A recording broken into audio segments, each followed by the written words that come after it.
ఓం నమ శివాయ. నమో కాళభైరవాయ నమ. నమో రాజమాతాంగీదేవి నమ. విధాత టీవీ ప్రేక్షకులందరూ ఆ భైరవుని ఆశీస్సులతో సుఖ సంతోషాలతో ఉండాలని మనస్ఫూర్తిగా కోరుకుంటూ మీ విశ్వసాయి గురూజీ. ముందుగా మనం శివరాత్రి వేడుకలు ఈ నెల 26వ తేదీ బుధవారం నాడు శివరాత్రి మహోత్సవాన్ని మన పీఠంలో జరుపుకోబోతున్నాం. ఆ రోజు పార్థివలింగం, కలియుగంలో ఎంతో విశిష్టమైనది పార్థివలింగం.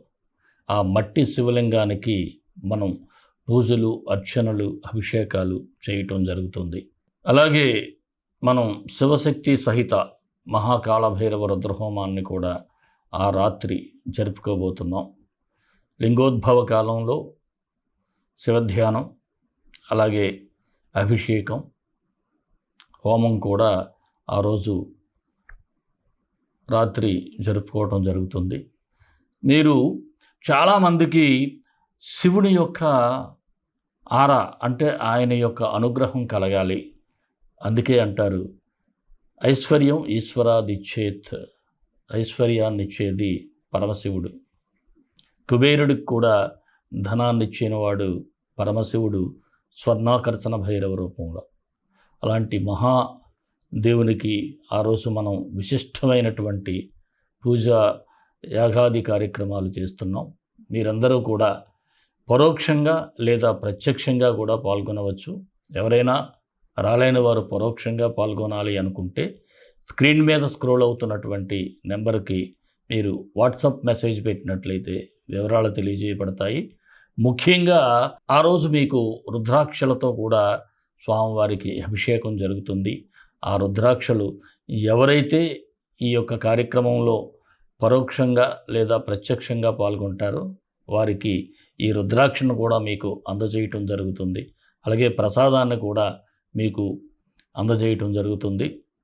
తప్పకుండా ప్రతి ఒక్కరూ కూడా శివానుగ్రహం, ఆ పార్వతీ పరమేశ్వరుల అనుగ్రహం కోసం మీరు ఈ కార్యక్రమంలో పాల్గొనండి. అలాగే మనం ఏ కార్యక్రమం చేసినా అన్నప్రసాద సేవ జరుగుతుంది. అది ఇక్కడ ఎలాగా మన బిడ్డలు ఉన్నారు సుమారు 70-80 మంది దగ్గర, వారందరికీ కూడా అన్నప్రసాద సేవ జరుగుతుంది మీ పేరుతో.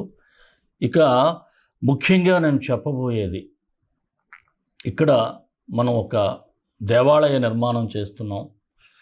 అన్నీ పాలరాతి విగ్రహాలే, ఇంచుమించుగా విగ్రహాలు కూడా పూర్తిగా వస్తున్నాయి. స్వర్ణాకర్షణ కాలభైరవుడు, రాజశ్యామలాదేవి, అలాగే మానసాదేవి, స్ఫటిక శివలింగం, కాలభైరవుడు, భైరవీ మాత, ఇక సంకటహర గణపతి, వీరందరితో కూడా ఒక దేవాలయ సమూహాన్ని నిర్మించబోతున్నాం. మీరు కూడా ఒక భాగస్వాములు కావాలనేటువంటిది నా కోరిక. చాలామందికి మనం చెప్పే పరిహారాలు చేసుకోవడం ద్వారా కూడా మంచిని పొంది ఉన్నారు. మీరు కనీసం ఇటువంటి మంచి కార్యక్రమంలో మీ వంతు సహాయం చేయాలి. భగవంతునికి మనం ఇచ్చేదేమి ఆయన మళ్ళీ అంతకు డబలే మీకు తిరిగి ఇచ్చేస్తాడు. తప్పకుండా మీ ఈ కార్యక్రమంలో మీరు కూడా పాలు పంచుకోవాలని ఈ స్క్రీన్ మీద స్క్రోల్ అవుతున్నటువంటి నెంబర్కి మీరు టెంపుల్ కోసం అని పెడితే దాని గురించి కూడా మీకు తెలియచేయడం జరుగుతుంది. తప్పకుండా మీరందరూ కూడా ఈ కార్యక్రమంలో భాగస్వాములు అవ్వాలని ఆ భైరవుడు, ఆ రాజమాతాంగీదేవి, మానసాదేవి, పరమేశ్వరుడు యొక్క ఆశీస్సులు పొందాలని మనస్ఫూర్తిగా కోరుకుంటున్నాను. మరి మన వీడియోలు మీకు నచ్చినట్లయితే ఒక లైక్ ఇవ్వండి. ఆ లైక్ ఇవ్వటం ద్వారా భైరవుని ఆశీస్సులు ఉంటాయి. అలాగే మీ ఫ్యామిలీస్కి షేర్ చేయండి, మీ బంధువులకు, సన్నిహితులకు అందరికీ షేర్ చేయండి. మరి ఎవరైనా మన ఛానల్ సబ్స్క్రైబ్ చేసుకోకపోతే సబ్స్క్రైబ్ చేసుకోండి. రాశిఫలాల్లోకి వెళ్ళిపోదాం. తులారాశి మార్చి 1 నుంచి 15 వరకు ఈ తులారాశి వారికి ఎలా ఉంటుందో ఒకసారి పరిశీలన చేద్దాం. ముఖ్యంగా ఈ తులారాశి వారికి చాలా జాగ్రత్తగా ఉండాల్సినటువంటి సమయంగానే చెప్పాలి. కాస్త బ్యాలెన్స్డ్గా వ్యవహరించాలి. ఏదైనా ఒక విషయాన్ని ఎక్కువగా ఆలోచించటం, ఓవర్ కాన్ఫిడెన్స్తో మీరు ఓవర్ ఎక్స్పెక్టేషన్స్తో కూడా ముందుకు వెళ్ళటం, ఇవన్నీ అంత మంచిదైతే కాదనే చెప్పాలి. ఎందుకంటే మీరు పెట్టుకున్న ఎక్స్పెక్టేషన్స్కి రీచ్ కాలేని పరిస్థితులు కూడా ఒక్కొక్కసారి మీకు కనిపిస్తూ ఉన్నాయి. దీనివలన చాలా సాడ్ మూమెంట్స్ కూడా ఉంటాయి. బాధ అనేది కూడా ఉంటుంది.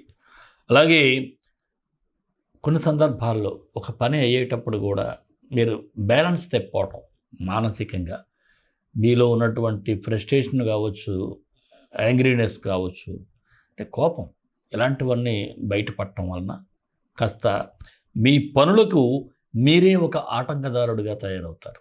అది జాగ్రత్తగా చూసుకోవాలి. అలాగే మీ జీవిత భాగస్వామి నిర్ణయాల విషయంలో చాలా ముఖ్యమైనటువంటి భూమిక పోషిస్తూ ఉంటారు. ఇటు ఆడవాళ్ళకైనా మగవాళ్ళకైనా సరే. ఈ విషయంలో వారికి కాస్త రెస్పెక్ట్ అనేది ఇవ్వటం కూడా మంచిది. మరొక మాట, ఎవరికైనా మీ వస్తువులు ఎరువు ఇవ్వటం లేదంటే తీసుకోవటం, ఈ రెండు మంచిది కాదు. ముఖ్యమైనటువంటి వస్తువులు, అలాగే ఖరీదైన వస్తువులు అస్సలు ఇవ్వమాకండి. అలాగే ఎవరి దగ్గర మీరు తీసుకోవద్దు. ఇక అనవసరమైనటువంటి వ్యవహారాల్లో మనం తలదూర్చి ఇబ్బందులు పడటం కూడా అంత మంచిది కాదు. ఇక మీ తండ్రి వైపు నుంచి ఏదైనా మీకు రావాల్సినటువంటి ఆస్తిపాస్తులుంటే అవి కాస్త రావటానికి సానుకూలంగా అవకాశాలు కల్పిస్తూ ఉన్నాయి. అలాగే ఎవరైనా ఒక సొంత ఇల్లు నిర్మించుకోవాలి అనుకున్న వారికి కూడా మంచిగానే అవకాశాలు ఉన్నాయి. కోర్టు సమస్యల్లో ఇప్పుడు జడ్జిమెంట్ ఎవరికైనా పెండింగ్ ఉంటే జడ్జిమెంట్ కూడా ఇప్పుడు వచ్చినట్లయితే ఫేవరబుల్గా ఉంటుంది. రుణ ప్రయత్నాలు చేసేవారు మాత్రం కాస్త వెయిట్ చేయాలి. వివాహం కాని వారికి అయితే సానుకూల ఫలితాలు ఉంటాయి. విదేశీ ప్రయత్నాలు చేసేవారు కాస్త కేర్ఫుల్గానే అన్ని డాక్యుమెంట్స్ కూడా జాగ్రత్తగా మీరు సబ్మిట్ చేసుకోవాలి. రాజకీయ నాయకుల పరిస్థితి ఎలా ఉంటుందంటే, గ్రౌండ్లో ఏం జరుగుతుంది ఆ రియాలిటీ మీకు తెలియదు. ఎవరో మీ పక్కన ఉంటారు కదా, మీ అనుచరుడుగనం, ఆ అనుచరుగనం చెప్పిన మాటలు విని మీరు కొంత ఇబ్బందులు పడేటువంటి పరిస్థితులు ఉన్నాయి. ఏదైనా మీరు గ్రౌండ్ ఫ్యాక్టర్స్ అనేవి తెప్పించుకుంటే మంచిది. ఉద్యోగస్తులకైతే అధికారులతో సఖ్యతగా ఉండే ప్రయత్నాలు చేయాలి. కాకపోతే కొంతమంది ఏమిటంటే అధికారులతో బాగున్నాం కదా అని చెప్పేసి బద్ధకంగా వ్యవహరిస్తూ ఉంటారు. అది కూడా ఇబ్బందిగానే ఉంటుంది. వ్యాపారస్తులకైతే సాధారణంగా ఉంది. మీరు ఎక్కువగా వ్యాపారాలపై ఫోకస్ పెట్టాలి ఇతర విషయాల కంటే. అలాగే ఇతరుల మీద డిపెండ్ అవ్వటం కూడా అంత మంచిది కాదు. కాస్త యాక్టివ్గా బిజినెస్లో ఉంటే బాగుంటుంది. నూతన పెట్టుబడులు ఎవరైనా పెట్టాలి అనుకుంటే మీ వ్యక్తిగత జాతకాలు చూపించుకోండి. గోచార రీత్యా మాత్రం సానుకూలంగా లేదు. ఇక భాగస్వామ్య వ్యాపారస్తులకు కూడా సాధారణంగానే ఉంటుంది. షేర్ మార్కెట్లో మాత్రం చాలా ఆచితూచి డెసిషన్స్ అయితే తీసుకోవాలి. మరి చిరు వ్యాపారస్తులకైతే అనుకూలంగానే ఉంది. లాభాలు అయితే కనిపిస్తూ ఉన్నాయి. కళాకారులకు కూడా మీకు మంచి మంచి వేషాలు కూడా వచ్చే ఛాన్సెస్ ఉన్నాయి. గుర్తింపు పొందే పాత్రలే చేస్తారు. విద్యార్థులైతే చదువుపై మీరు మనసును లగ్నం చేయాలి. చెడు స్నేహాలకు దూరంగా ఉంటే చాలా మంచిది. ఇక్కడ చెడు స్నేహాలను అంటున్నానంటే డెఫినెట్గా అటువంటి ఫ్రెండ్స్ మీకు తగిలే అవకాశాలు అయితే ఎక్కువగా ఉన్నాయి. ఆరోగ్యపరంగా అయితే మాత్రం చాలా జాగ్రత్తగా ఉండాలి. వేళకు భోజనం చేయాలి. చక్కగా ఉంటే బాగుంటుంది. మరి ప్రేమికులకైతే అపార్థాలకు అవకాశాలు ఎక్కువగా ఉన్నాయి. మీరు ఒకరినొకరు అర్థం చేసుకోవడానికి ప్రయత్నం చేయండి.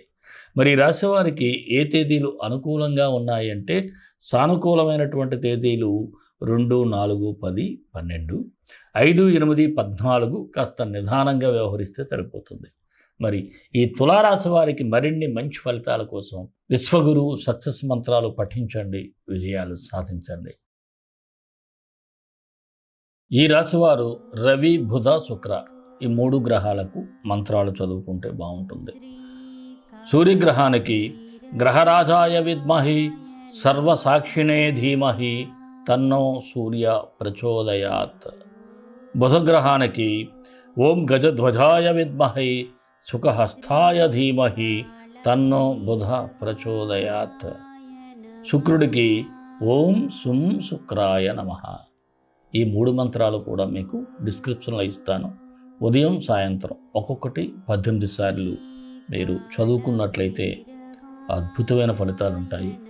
అవకాశం ఉన్నంత వరకు మన శివరాత్రి కార్యక్రమంలో పరోక్షంగానైనా పాల్గొనండి. మంచి మీకు సమస్యలు గట్టెక్కేటువంటి పరిస్థితులు అయితే ఉంటాయి. మరి మన ఇష్టదైవం కాలభైరవుడు, కాలభైరవ గాయత్రి. కాళకాళాయ విద్మహే కాళాతీతాయ ధీమహి తన్నో కాళభైరవ ప్రచోదయాత్. సర్వే జనా సుఖినో భవంతు, లోకా సమస్తా సుఖినో భవంతు. దేశం కోసం, ధర్మం కోసం, భారతీయ సంస్కృతి విలువల కోసం పాటుపడదాం. స్వస్తి.